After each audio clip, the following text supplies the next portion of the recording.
Hello বন্ধুরা, তোমরা সবাই কেমন আছো? আশা করি ভালোই আছো। আমিও ভালোই আছি। আজকে তোমাদের সামনে নিয়ে চলে আইছি একটা নতুন রেসিপি। সেইটা হচ্ছে খুদের ভাত। আজকের দুপুরের মেনু হবে খুদের ভাত। তো দেখো কি সুন্দর করে আমার বর খুদগুলো ভালো করে ধুয়ে দিয়েছে, কারণ আমি আবার খুদ ধুইতে পারি না। আগে তো ছোটোবেলায় মা বানিয়ে খাওয়াতো, শ্বশুরবাড়িতে আসার পর শাশুড়ি খাইয়েছে।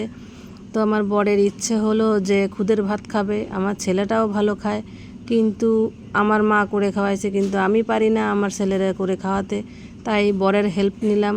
খুদগুলা ভালো করে বর ধুইয়া টুইয়া আইনা একদম পেঁয়াজ মিয়াজ কাইটে কুইটে একদম সমস্ত কিছু গুছায় গাছায় নিয়ে সেই বানায় দিল। পেঁয়াজ ভাজে টাইজে লঙ্কা কাঁচা লঙ্কা দিয়ে একদম দেখো পরিষ্কার করে রেখেছিল, সেই খুদগুলো দিয়ে একেবারে ভাজ্যা নিছে। ভাজ্যা নিয়ে পরিমাণ মতন জল দিয়ে দেবেনে। আর আমি কি করব, আমি তো আর পারি না, আমি পণ্ডিতি করতেছিলাম, আমি পাশে দাঁড়ায় দাঁড়ায় মোবাইলটা ধরে ভিডিও করতেছিলাম।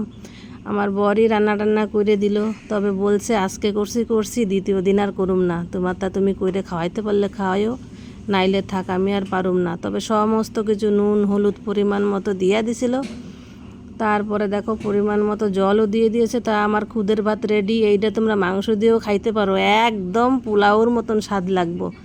তা দেখতে পারছো আমাদের দুপুরের রেসিপিটা কেমন লাগছে কমেন্ট করে জানাইও, আর আমাদের চ্যানেলটা ফলো করে দিও। ধন্যবাদ সবাইরে।